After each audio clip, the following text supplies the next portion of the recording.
السلام عليكم ورحمة الله وبركاته. ازيكم يا حبايبي؟ عاملين ايه؟ يا رب تكونوا بخير. معاكم النهارده فاطمة من قناة فاطمة تيمو. لا عجبكم الفيديو متنسوش تحطوا لايك واشتراك في القناة وفعلوا الجرس عشان يوصلكم اي فيديو جديد انا بنزله يا حبايب قلبي.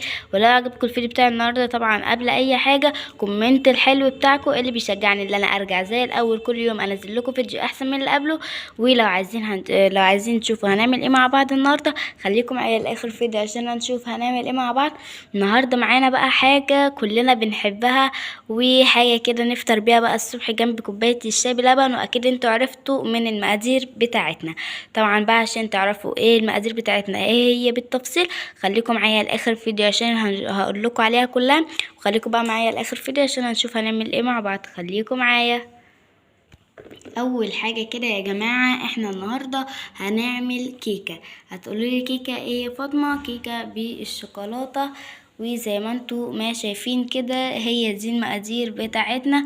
واول حاجة هنا معانا الدقيق بتاعنا زي ما انتوا ما شايفين. ومعانا هنا برضو البيض بتاعنا اهو كده يا حبايبي. والكاكاو برضو بتاعنا اهو كده يا حبايب قلبي زي ما انتم ما شايفين. وكوب من الزبادي اهو كده يا حبايبي. انا دي حاطاها هنا عشان بدهن بيها الصينيه بتاعه الكيكه يعني. وهنا معانا برضو نشا. وكوب من السكر اهو كده يا حبايبي زي ما انتم شايفين.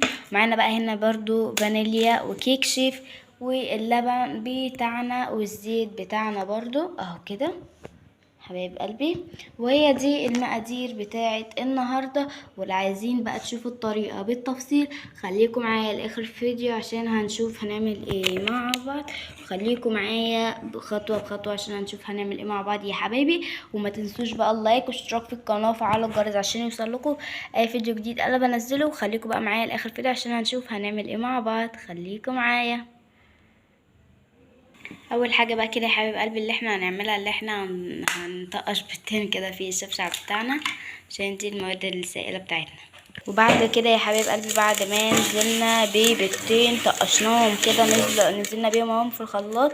برضو نزلنا عليهم بباكو من الفانيليا وشويه من الخل.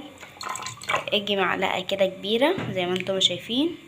وهننزل على الفانيليا والبيض بتاعنا البيضتين بتاعنا يا جماعة. والخل بكوباية كبيرة من السكر. وبعد بقى من كده يا حبيب قلبي بعد ما ضربنا البيض والسكر والفانيليا والخل هننزل عليهم بكوباية كبيرة من اللبن سوري. وهنديهم ضربة كده يا حبايب قلبي. هننزل عليهم بكوباية الا ربع من الزيت اهو كده يا حبيب قلبي زي ما انتم شايفين. ودلوقتي بقى كده يا حبيب قلبي معانا هنا المواد الجافة. جبنا بقى ايه معلقتين كاكاو على كوبايتين الا ربع من الدقيق على معلقتين نشا. طبعا احنا عشان احنا كنا عاملين واحدة قبليها فهتلاقوا ايه مكان الكيكه اللي قبليها يعني معاها.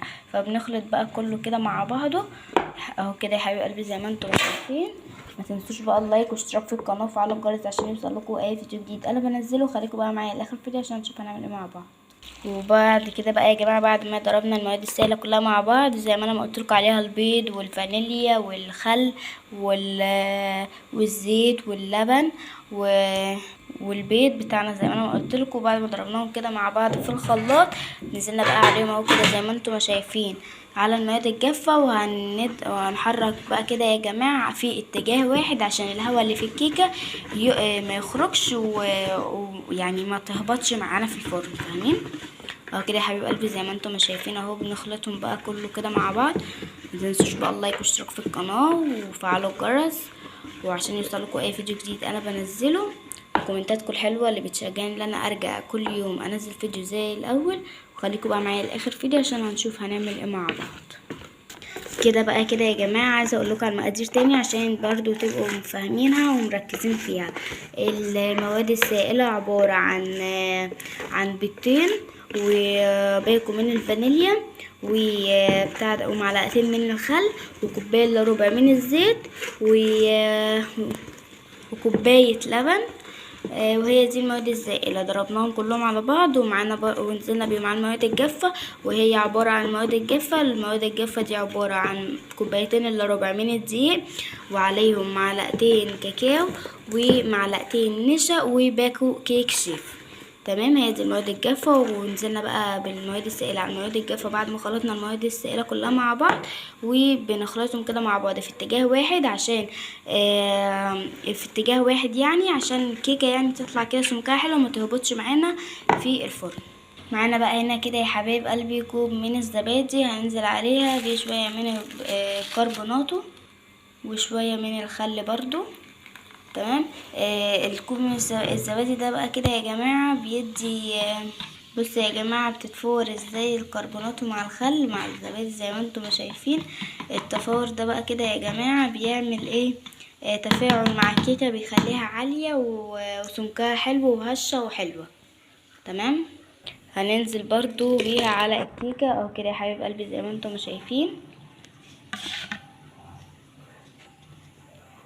هنخلطهم بقى كده يا حبيب قلبي الكل مع بعض وارجع لكم تاني.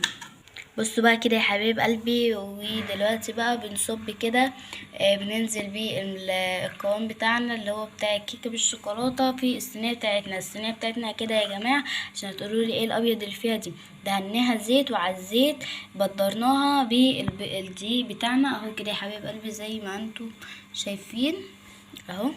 دلوقتي بقى كده يا حبايب قلبي هنروح ندخلها الفرن على درجة حرارة 180 وهنسيبها من 15 دقيقة ل20 دقيقة، يعني من ربع ساعة لتلت ساعة. تمام. وبعد بقى لما تطلع من الفرن هوريها لكم. متنسوش اللايك والاشتراك في القناة وفعلوا الجرس عشان يوصلكوا اي فيديو جديد انا بنزله. وخليكم بقى معايا لاخر فيديو عشان هنشوف هنعمل ايه مع بعض. خليكم معايا. بصوا بقى كده يا حبايب قلبي ما شاء الله، الله اكبر، اللهم صل على حضرة النبي. بعد ما الكيكه ما طلعت اهو كده زي ما انتم ما شايفين، بس طبعا احنا بقى هنسيبها تهدى. بصوا واستوت برضو من جوه ما فيهاش اي حاجه. بصوا الله اكبر ما شاء الله، ما فيهاش اي حاجه. طبعا بقى احنا هنسيبها بقى تهدى وتبرد شويه. بعد كده بقى هنعملها بقى بصوص الشوكولاته. فخليكم بقى معايا لاخر الفيديو عشان هنشوفها في الاخر مع بعض. وبس كده يا جماعه، هو ده كان الفيديو بتاع النهارده.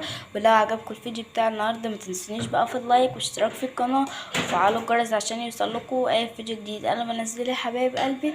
ويلا باي. السلام عليكم ورحمه الله وبركاته.